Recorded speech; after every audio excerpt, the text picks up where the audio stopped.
Hey guys, hey. Yeah, this week is gonna be an annoying week. PSA. Listen, if you're white and you're not right, this might trigger you. There's some right white people, okay? But if you're white, you're not right, this will trigger you. Speaking my mind and my opinions on things. The way I see it. So do not be offended. And if you my white peoples that support me, this ain't about you. You already know how it goes. I'm speaking to those. But thank you for the support. Thank you for coming by.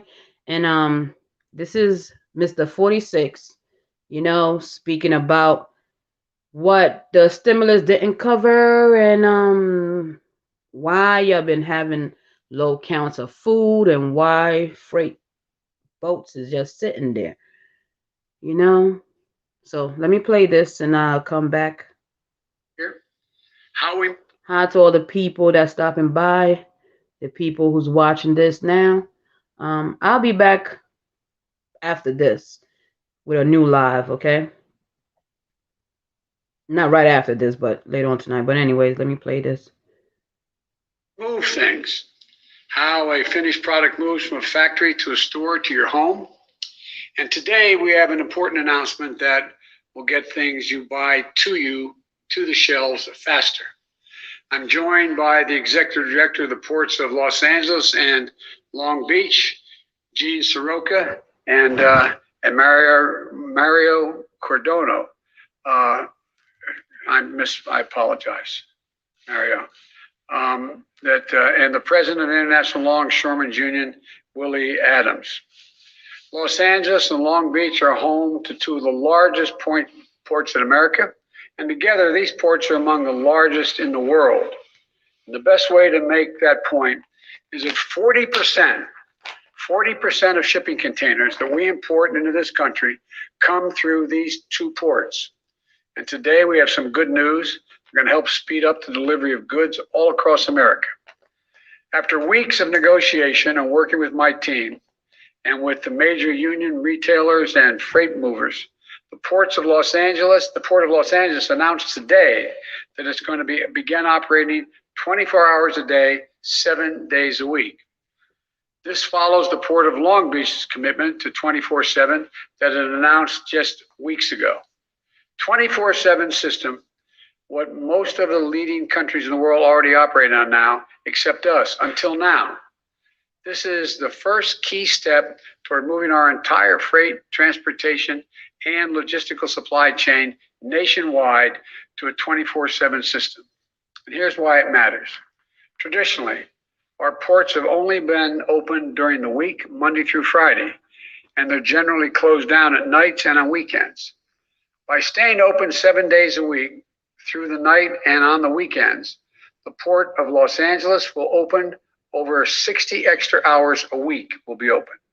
In total, that will almost double the number of hours that the port is open for business from earlier this year.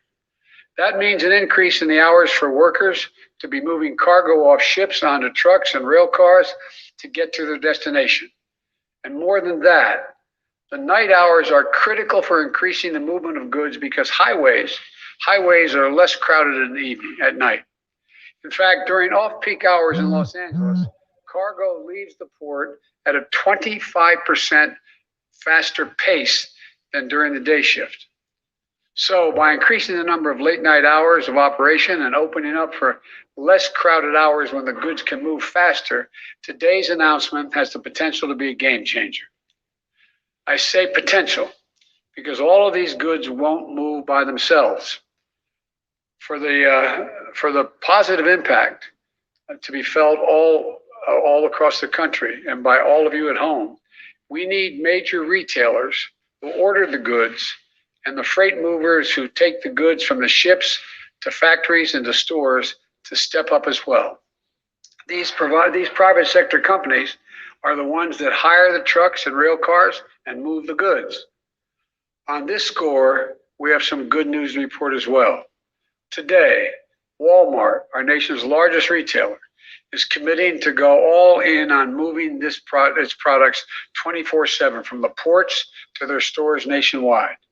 Specifically, Walmart is committing as much as a 50% increase in the use of off-peak hours over the next several weeks. Additionally, FedEx and UPS, two of our nation's biggest freight movers, are committing today to significantly increase the amount of goods they're moving at night. FedEx and UPS are the shippers for some of our nation's largest stores, but they also ship for tens of thousands of small businesses all across America. Their commitment to go all in on 24/7 operations means that businesses of all sizes will get their goods on shelves faster and more reliably. According to one estimate, together, FedEx and UPS alone move up to 40% of packages in America, up to 40%. And other companies are stepping up as well. They include Target, Home Depot, and Samsung that have all committed to ramp up their activities to utilize off-peak hours at the ports. So, the commitments being made today are a sign of major progress in moving goods from manufacturers to a store or to your front door. I want to thank my supply chain disruption task force, which we set up in June, led by Secretaries Buttigieg, Raimondo, and Vilsack, and by my Director of National Economic Council, Brian Deese. I want to thank them for their leadership. And I especially want to thank Joe Porcari. I think Joe's done one heck of a job, my special envoy specifically on ports, who's been working this issue with all the stakeholders for the past several weeks. I also want to thank the port directors. I want to thank Gene and Mario again, and the mayors of Los Angeles and Long Beach, Mayor Garcetti and Mayor Garcia, for their leadership. And I think the private companies that are stepping up, I want to thank them, but I particularly want to thank labor. Willie Adams of the Longshoremen and Warehouses Union, who is here today, the Teamsters, the rail unions from the Brotherhood of Railroad Signalmen, and the International Association of Machinists, to the American Train Dispatchers Association, to sheet metal, air and rail, and transportation workers union known as SMART. I want to be clear. This is across the board commitment to going to 24/7. This is a big first step in speeding up the movement of materials and goods through our supply chain. But now we need the rest of the private sector chain to step up as well. This is not called a supply chain for nothing. This means that terminal operators, railways, trucking companies, shippers, and other retailers as well. Strengthening our supply chain will continue to be my team's focus. If federal support is needed, I will direct all appropriate action. And if the private sector doesn't step up, we're going to call them out and ask them to act. Because our goal is not only to get through this immediate bottleneck, but to address the long-standing weaknesses in our transportation supply chain that this pandemic has exposed. I might add, parenthetically, one of the reasons why I think it's very important that we get the infrastructure plan passed, my infrastructure plan. And that supply chain system is almost entirely in the hands of private business. The world has changed. Prior to the crisis, we cheered, the focus on lean, efficient supply chains, leaving no buffer or margin for error when it comes to certain parts arriving just in time is needed to make a final product. Our administration, Barack and ours, that's what it was, just in time was the focus. We didn't have a pandemic and other things at the time. We need to take a longer view, though, that invest in building greater resilience to withstand the kinds of shocks we've seen over and over, year in and year out, whether it's the pandemic, extreme weather, climate change, cyber attacks, or other disruptions. In fact, research tells us that a company can expect to lose over 40% of 1 year's earnings every 10 years due to supply chain disruptions. A longer term view means we invest in systems that have more time built in and our ability to produce, innovate, and partner with our allies. It also means companies throughout the supply chain, like maritime, air freight, and trucking companies, reduce their carbon emissions and help to meet our climate change goals. It also means creating and supporting good paying jobs so folks want to stay in these jobs so they can build the skills and careers and to make a decent living. It means more opportunities to join a union, especially for truckers. These steps are critical. They allow companies to pivot quickly when a disruption hits because they've invested in their workers' skills, and training up front to be able to adapt. We need to invest in making more of our products right here in the United States. Never again should our country and our economy be unable to make critical products we need because we don't have access to materials to make that product. Never again should we have to rely too heavily on one company or one country or one person in the world, particularly when countries don't share our values when it comes to labor and environmental standards. I've said before, we're in the competition for the 21st century. We are America. We still have the most productive workers and the most innovative minds in the world. But the rest of the world is closing in, and we risk losing our edge if we don't step up.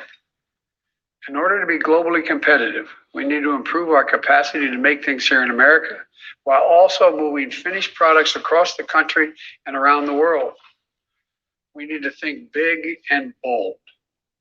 That's why I'm pushing for a once in a generation investment in our infrastructure and our people with my infrastructure bill and my Build Back Better Act. These bills would transform our ports. There's billions of dollars for ports, highways, rail systems that sorely need upgrading and would bring products faster and more efficiently from the factories to the store to your house. Let me be clear. We're proposing to make the biggest investment in ports in our history. The bill would also make investments in our supply chains and manufacturing and strengthening our ability to make more goods from the beginning to end right here in America. The bottom line, we've seen the cost of inaction in the pandemic and the delays and the congestion that affect every American. But it's fully within our capacity to act to make sure it never happens again. It's going to take a little time, and that we've unlocked the full might and dynamism of our economy and our people. That's what we're going to do. God bless you all, and may God bless the longshoremen, rail workers, truckers, and all the workers who are keeping our economy going. May God protect our troops. Thank you all so very much. Anyways, anyhow. Mm-mm-mm. What an annoying, annoying guy. But yeah, you heard that? Shit, I know my man gonna be busy. They're talking about the truckers, the drivers. I mean, it's crazy to me. They're gonna have the biggest, you know, the biggest money given away to the people. So, hearing that, I'm like, who is getting the money?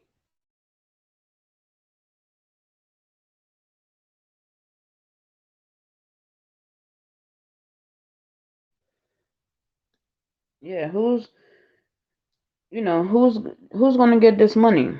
So Walmart's the biggest company in the world besides Amazon. They have the most money in the world. So now they're gonna be part of the stimulus, part of this $1 trillion that is given back to them. So Walmart's take, donate to things that stops things that people need. Okay. I'm trying to figure out. Do you guys know what's happening? So they're gonna give the money for them to move the stuff to the stores for you guys.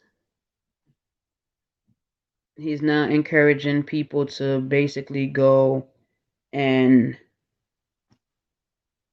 what? That's why I said earlier I was a little ticked off. I'm like, what's happening? That's why I said I've been watching more of.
Hey, if you being underpaid, overworked, make sure you're getting the same amount as everyone around you, or at least your minimum wage. Okay. So you guys, oh hey, Adrian's wife. Afternoon, well, you're listening. Sleepy Joe. I can't stand him either. Yeah, it's funny. I just heard that Sleepy Joe the other day. I never heard that before. To the other day, I was talking to one of my friends, and they're like, "You never heard Sleepy Joe?" I'm like, "No." It was so funny. I was cracking up. Um, yeah. Thank you for being here. I hope you're having a good day at work. I didn't schedule this live. I just went live like earlier. The news right now is a triggering point. It's a triggering point. So this guy. That's why I say, I can't stand him. A lot of people I cannot stand. That's why I can't watch the news. This is like, ugh, the Congress people. Oh my gosh, it's been a whole lot, because he's trying to get things organized, but it's too late. It's like, look, guys, none of the food is coming to the stores, so we need to go back and do a stimulus. I know. We're doing a stimulus to make sure none of this money is yours, but we're doing this so we can get paid, so we can act like we did something great. That's why I say so many people was laid off, truck drivers, everything. So hopefully with all this ramping up and them needing a lot of truck drivers, a lot of people to do the work that they need to be done, a lot of people start getting hired and everything. So if you have a truck driving license and you was in the business, hey, start looking for some jobs. Because clearly you see jobs about to be open, you know. So, guys, you enjoy. And I did schedule a live for tonight. So I'll be back. It'll be a different type of live because, I'm on an experience. So I want to make sure that, I complete it before this weekend ends. So I don't have to basically revisit it, and allow these people to stay demonic. But love you guys. Thank you for the support. Adrian wife, thank you. You've been here for a long time. Lonely, lonely, lonely. But I appreciate you every time I see you. I hope everything is well. I hope you and the family's doing well. I appreciate you for coming by. So enjoy your day at work and don't work too hard. And I'll see you soon.